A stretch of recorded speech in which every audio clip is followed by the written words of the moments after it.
یہ نصف صدی کا قصہ ہے جس میں بے شمار کرداروں نے اپنا رنگ جمایا۔ نصف صدی کے اس قصے میں بے شمار موڑ بھی آئے اور یوں یہ قصہ دراز ہوتا گیا اور دلچسپ بھی۔ ڈرامہ، موسیقی اور دیگر تفریحی و معلوماتی پروگرامز کے ذریعے اپنے ناظرین کے دل جیتنے کے بعد پاکستان ٹیلی ویژن اپنی تاریخ کے اس خوبصورت موڑ پر کھڑا تھا جہاں سے اب پی ٹی وی کے دستاویزی پروگراموں کا آغاز ہو رہا تھا۔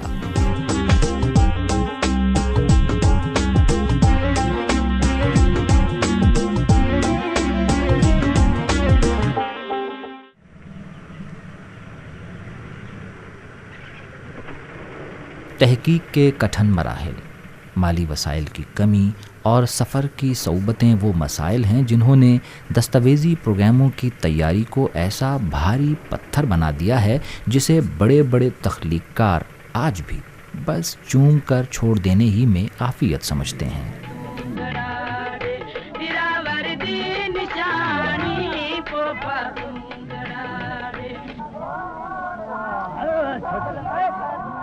دستاویزی پروگرام یعنی ڈاکیومنٹری انسان، معاشرے اور فطرت کی تکون سے جنم لینے والے موضوعات کے گرد گھومنے والا ایک ایسا حقیقی ڈرامہ ہوتا ہے جس کا ہر منظر اپنے ناظر کو زندگی کا ایک نیا مفہوم سمجھا کر اس سے داد کا طلبگار ہوتا ہے۔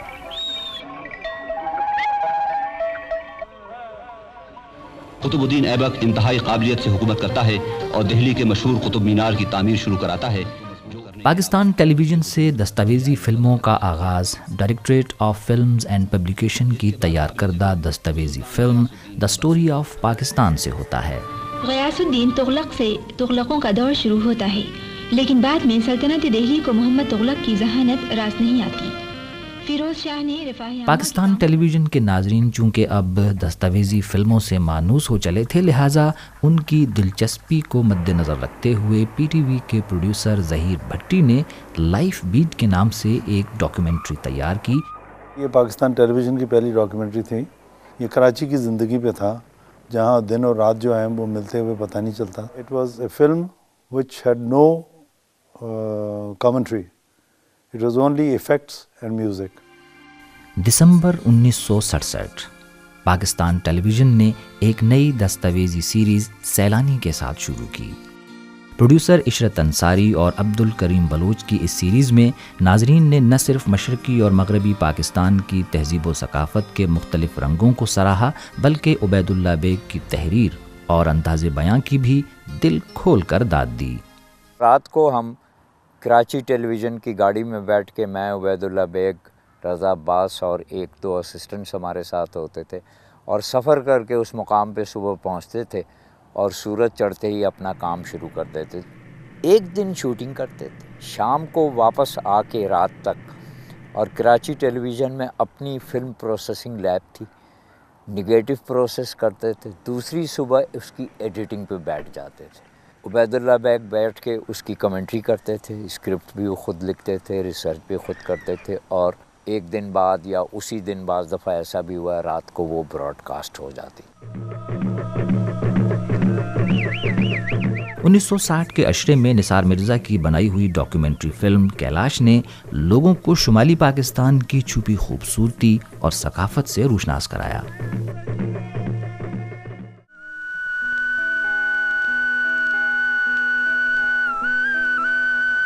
پاکستان کے شمالی برفپوش پہاڑوں کی آغوش میں یہ خوبصورت وادی کیلاش قبائل کا مسکن کبھی کافرستان کہلاتی تھی۔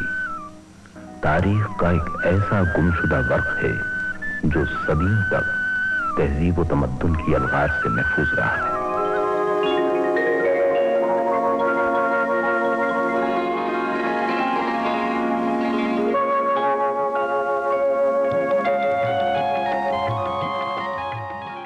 ویٹ لینڈز پاکستان کا شمار بھی پی ٹی وی کی یادگار ڈاکیومنٹریز میں ہوتا ہے، کیونکہ اس دستاویزی پروگرام کے ذریعے پہلی مرتبہ منچھر جھیل کے ان مچھیروں کی زندگی کو فلمایا گیا جو عام لوگوں کے لیے افسانوی کرداروں سے کم نہ تھے۔ Embracing Islam, these Mukhanas Hitherto untouchable, humiliated people became respectable citizens of the Muslim Empire and occupied their rightful place in the society as equals. جب بھی وہ جاتے تھے تو پہلے علاقے کے بارے میں، وہاں کے لوگوں کے بارے میں، ان کا رہن سہن، ان کا انداز زندگی، وہ کس طرح سے اپنی زندگی گزارتے ہیں، کیا کھاتے پیتے ہیں، کیا پہنتے ہیں، ان کے آباء و اجداد کہاں سے آئے ہیں، یہ سارا پہلے وہ ریسرچ کرتے تھے۔ 1972 میں دنیا کی قدیم ترین تہذیب موئنجو دڑو کے حوالے سے جاوید جبار کی دستاویزی film Mohenjo Daro the city that must not die کو ملنے والی عالمی شہرت سے اس ڈاکیومنٹری کے اعلیٰ معیار کا اندازہ ہوتا ہے۔ Mohenjo-daro. In the Sindhi language, the name means mound of the dead. In the universal language of human struggle, Mohenjo-daro means the intelligence, the craft, and the triumph of the pioneers. اس documentary کو Iran میں منعقد ہونے والے Shiraz festival میں Asian broadcast union یعنی ABU award کے علاوہ کئی دیگر عالمی اعزازات سے بھی نوازا گیا۔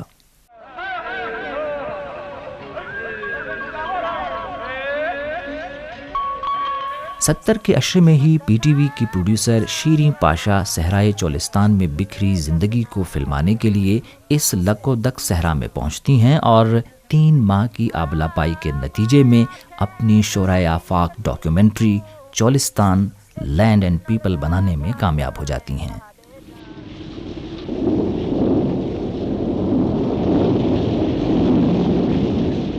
اس دستاویزی فلم کو بھی ABU ایوارڈ سے نوازا گیا۔ The rains come, the desert transforms, herbs and shrubs sprout. The oasis ponds, known as tobas, fill up with the rainwater.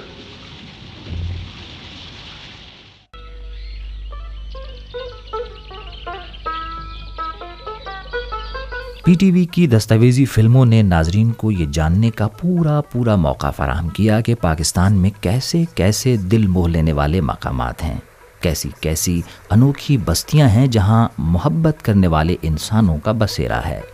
ایسی ہی ایک خوبصورت بستی اور اس میں بسنے والے خوبصورت لوگوں کا عکس تھی نثار مرزا کی دستاویزی فلم وادی گلگت۔ یہ علاقہ 17,000 مربع میل پر مشتمل ہے۔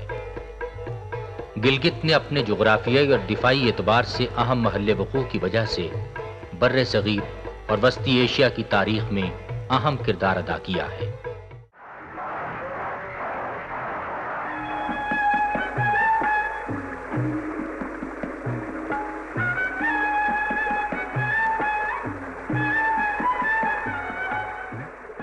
نثار مرزا کی ایک اور ڈاکیومنٹری تھریڈ لائنز پاکستان اس دھرتی کے ان ہنرمندوں کو خراج عقیدت پیش کرنے کی ایک پرخلوص کوشش تھی جو اپنے فن سے اپنے وطن کا نام دنیا بھر میں روشن کر رہے تھے۔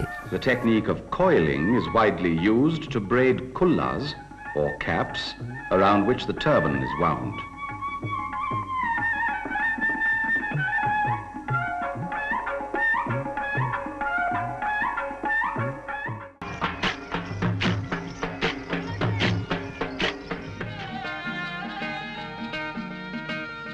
ڈاکیومنٹری کے لیے موضوع کا انتخاب پروڈیوسر کے لیے ایک بڑی آزمائش تو ہوتی ہے، مگر اس موضوع کا مکمل احاطہ اور اس کے مختلف پہلوؤں کو خوش اسلوبی سے اجاگر کرنا ہی پروڈیوسر کی تخلیقی صلاحیتوں کا اصل امتحان ہوتا ہے۔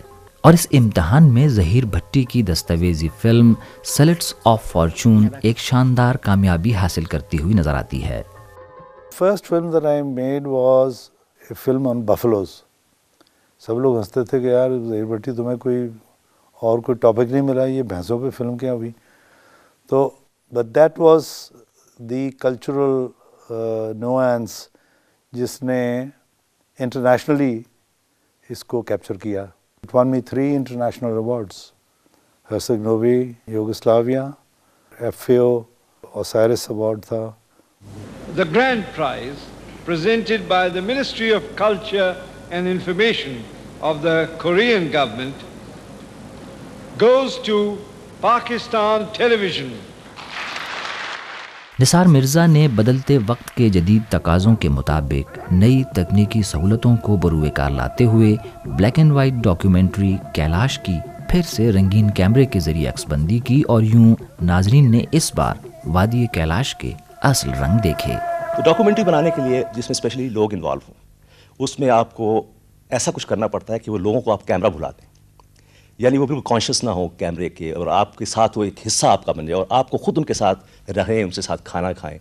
تو میں کیا کرتا تھا کہ میں اپنے ساتھ پولارائڈ کیمرہ رکھتا تھا، بچوں کے لیے ٹافیز وغیرہ، لڑکیوں کے لیے کچھ تحفے اور لوگوں کے لیے کچھ سگریٹس وغیرہ، اور ان کے ساتھ بیٹھ کے کھانا، ان کے ساتھ اٹھنا بیٹھنا۔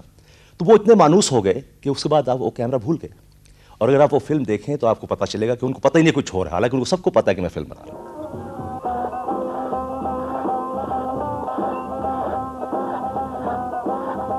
1970 کے عشرے میں پی ٹی وی لاہور مرکز کے پروڈیوسر شاہد محمود ندیم نے دستاویزی پروگراموں کی ایک سیریز تصویر ایک گاؤں کی شروع کی تو اہل پاکستان پہلی مرتبہ پنجاب کے دیہی ماحول سے آشنا ہوئے۔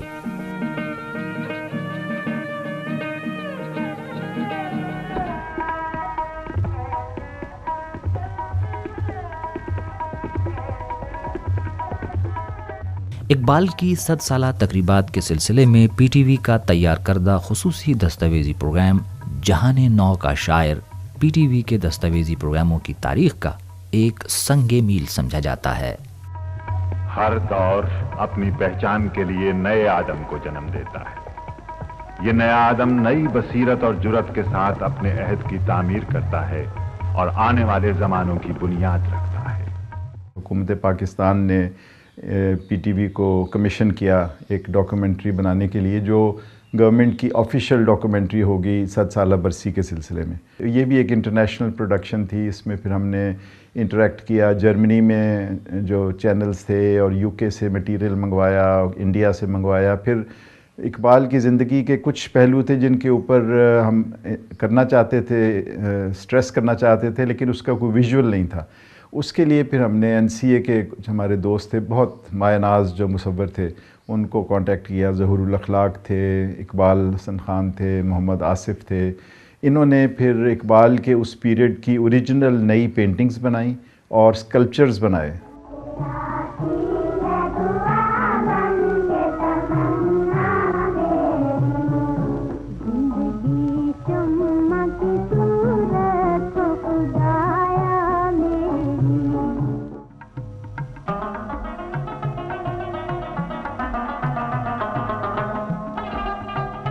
مہمان نوازوں کی سرزمین خیبر پختونخوا میں قبائلی روایات اور سنگلاخ پہاڑوں میں نرم و گداز زندگی کا عکس پہلی مرتبہ جس ڈاکیومنٹری کے ذریعے دیکھا گیا اس کا نام غاروں کے باسی تھا، جس کے پروڈیوسر شوکت پرویز تھے۔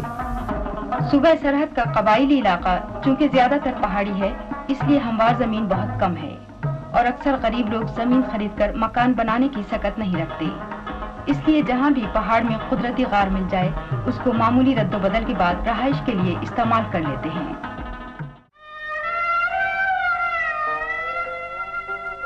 پی ٹی وی کی ڈاکیومنٹریز پاکستان کے ثقافتی رنگوں کو اجاگر کرنے کے ساتھ ساتھ عوامی شعور کی بیداری اور علم و آگہی کے فروغ میں بھی مددگار ثابت ہوئیں۔ نصیر ملک نے پاکستان کے ہنرمند بچوں کے لیے تعلیم و تربیت کی اہمیت کی نشاندہی اپنی ڈاکیومنٹری میراث کے ذریعے کی۔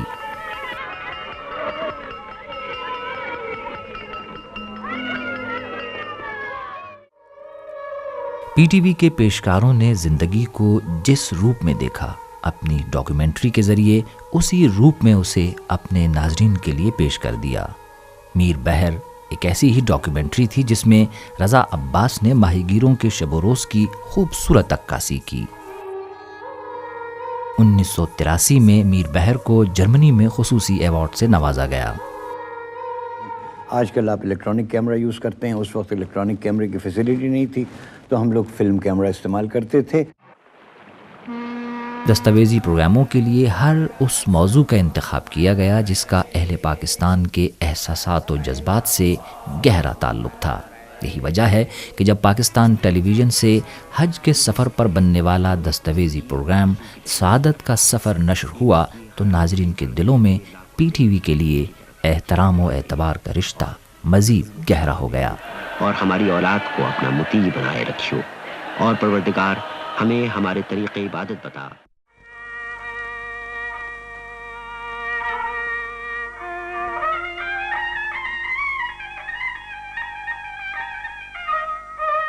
دستاویزی پروگراموں کے حوالے سے پاکستان ٹیلی ویژن کو جو ذہین تخلیق کار میسر آئے ان میں ایک نام در محمد قاسی کا بھی ہے، جنہوں نے بلوچستان کے دور افتادہ علاقوں کی تہذیب و ثقافت کو بڑی مہارت سے مختلف دستاویزی پروگراموں کی صورت میں عوام تک پہنچایا۔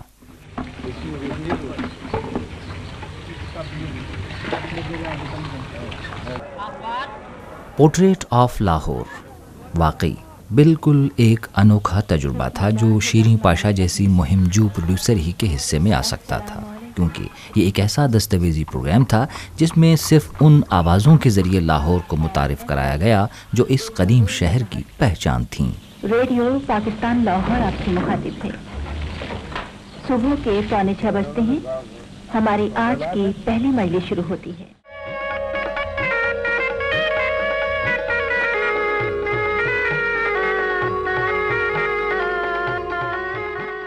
پی ٹی وی کا کیمرہ اسٹوڈیو سے نکل کر صحراؤں اور جنگلوں کے سفر پر روانہ ہوا تو کئی لازوال دستاویزی پروگرام اپنی آنکھ میں محفوظ کر لایا۔ وائلڈ لائف انسینٹ بھی ایک ایسا ہی دستاویزی پروگرام تھا جس میں عبید اللہ بیگ نے جنگلی حیات کی اہمیت و افادیت کو مؤثر انداز میں پیش کیا۔ Sindh has a distinct character with well-defined ecological regions, rugged hill ranges, the vast green Indus Valley, arid stretches of desert. بین الاقوامی فلمی میلوں اور ٹیلی ویژن پروگراموں کے مقابلوں میں پاکستان ٹیلی ویژن کی ڈاکومنٹری فلموں نے پاکستان کا جیسا تعارف کرایا شاید ہی کسی اور پروگرام نے کرایا ہو۔ اس کا اندازہ آپ اس سے لگا سکتے ہیں کہ پاکستان ٹیلی ویژن نے اب تک بین الاقوامی سطح کے جتنے انعامات حاصل کیے ہیں ان میں سب سے زیادہ تعداد ان انعاموں کی ہے جو پاکستان ٹیلی ویژن کی ڈاکومنٹری فلموں نے حاصل کی۔ 80 کی دہائی میں بننے والے جس دستاویزی پروگرام نے پاکستان کی عزت و توقیر میں مزید اضافہ کیا اس کا نام تھا A Ball Named Tango۔ Qamar آفتاب نے اس خصوصی ڈاکیومنٹری میں سیالکوٹ میں قائم کھیلوں کی صنعت خصوصاً فٹ بال کی تیاری کو اپنا موضوع بنایا اور ABU کے خصوصی انعام کے حقدار ٹھہرے۔ 1983 میں پاکستان ٹیلی ویژن نے دیگر ممالک کے نشریاتی اداروں کے تعاون سے مشترکہ پروڈکشن کو فروغ دینے کے لیے دستاویزی پروگراموں کی تیاری کا سلسلہ شروع کیا۔ حکومت جاپان کے تعاون سے دستاویزی programme to peace and progress اسی سلسلے کی ایک کڑی تھی جس میں پروڈیوسر ماہ رخ زبیر نے جاپان کی صنعتی ترقی کو بڑی خوش اسلوبی سے اجاگر کیا۔